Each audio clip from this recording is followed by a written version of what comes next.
So Sunday was the next full day of gaming that we had. Like I mentioned, the boys had signed up for a few games. I signed up for a couple myself. I didn't have anything running that day, so it was kind of an open day. I had a game at 9 a.m. for GURPS, my introduction to GURPS. And it was a little cloudy. Like I said, we had drinks the previous night, just a little slow on the go. So turns out this GURPS role-playing game has been run by a group of GURPS fans for many, many, many years. This particular one that I had jumped into is an ongoing zombie apocalypse game that they run every time at Strategicon. And various people pop in, various people pop out.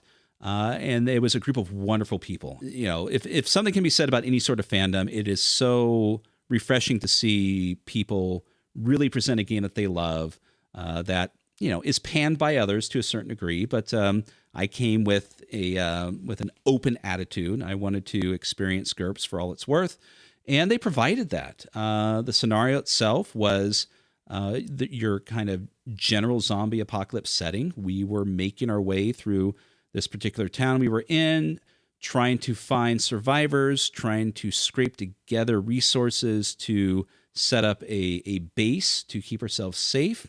And it was a lot of fun. And my general takeaway from GURPS is pretty much this. The rules themselves are easy. The mechanics designed to determine the outcome of your die roll, couldn't be easier, in my opinion. Plenty of games are like that, but it's one of those games. I think the difficult part is the many, many, many, many, many, many moving parts that are associated with these roles. And I think that may be what a lot of people's issues are with GURPS. There is something for everything. The crunch doesn't come from the rules themselves. The crunch comes from trying to remember and organize the many different aspects that are associated with your skills, your abilities, your traits, all those things. Now, those may not be GURPS terms, but you get the gist with the variety of weapons, with the with the different utilities and whatnot. But the gentleman running it made it seem seamless. Obviously he should know. he's been running it for some time. And in speaking with him after that, that's pretty much was the agreement. The character sheet is crazy. Your general character sheet. This one was 3 or 4 pages, but I can see the pull from it. I get it. I get why people like GURPS, and I also get why people don't like GURPS. So that's what I wanted to find out for myself, and that's what I wanted to set out and do, and that's what happened. The setting itself wasn't anything exceptional, but I could see enjoyment being had within the game. I can see myself playing it again.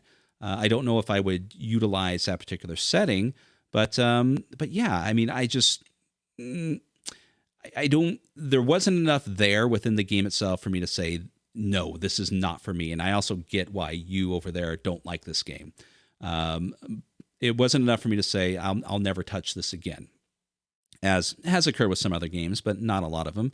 But yeah, it reeled me in enough that I'm going to continue to try other games, that utilize GURPS, and even try running one myself. It was just an interesting game. I don't know what else to say about it. There's far crunchier games out there. There's far worse character sheets with 5,000 moving parts and gears that you have to constantly pay attention to see if you're doing the right thing.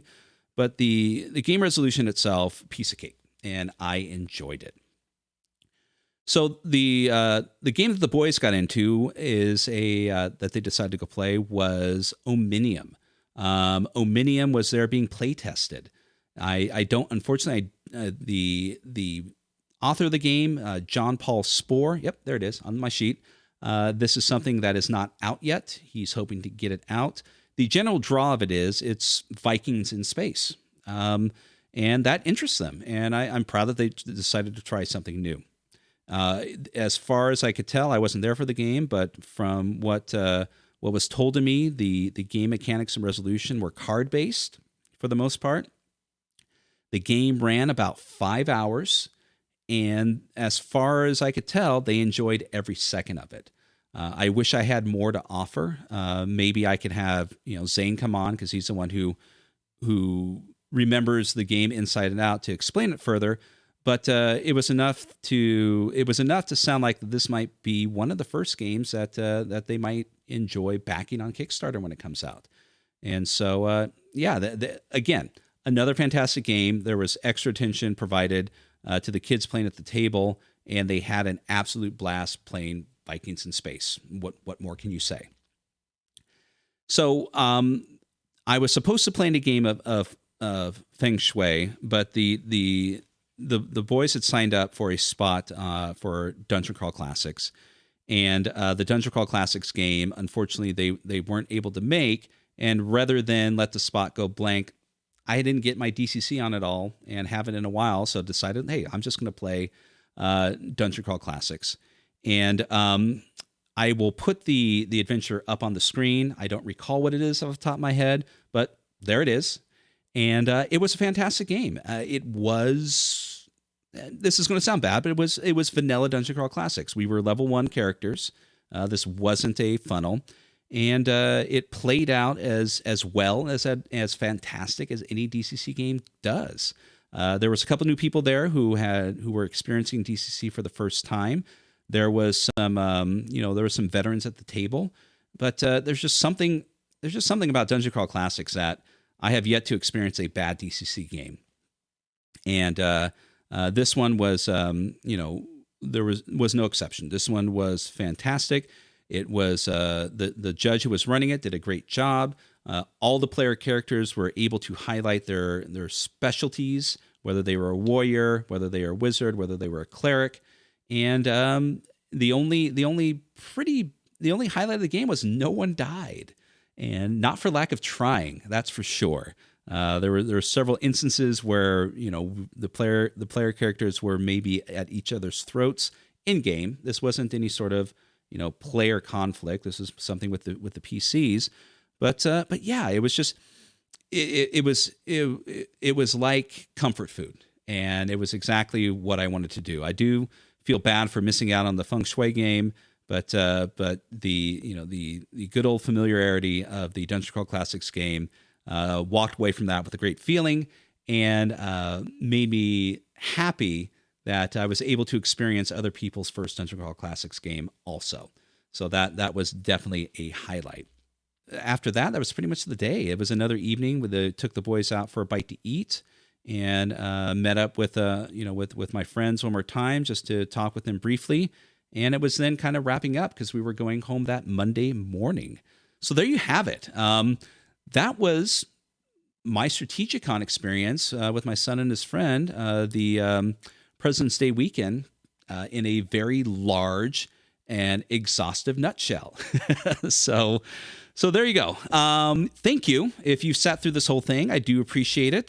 Just wanted to talk about my experiences there at Strategicon, and I do like promoting the event. I hope for those of you who are in the area that weren't able to attend Strategicon that this may push you to go check it out. It's definitely worth your time, and it's definitely an affordable con. I mean, it's generally speaking $50 for the entire weekend, 3 days of gaming, 24 hours a day is well worth the price of admission to me. But also there's ways to get discounts for tickets to the event. So definitely check it out. And thank you, Strategicon, and all the event coordinators for providing another wonderful convention for myself and my family and my friends. So there you have it. This has been Scott with OrcusDorkus's RPG Shenanigans, and we will be back with more of our usual stuff: unboxings, pulls from the shelves, and a couple other new things. Take care.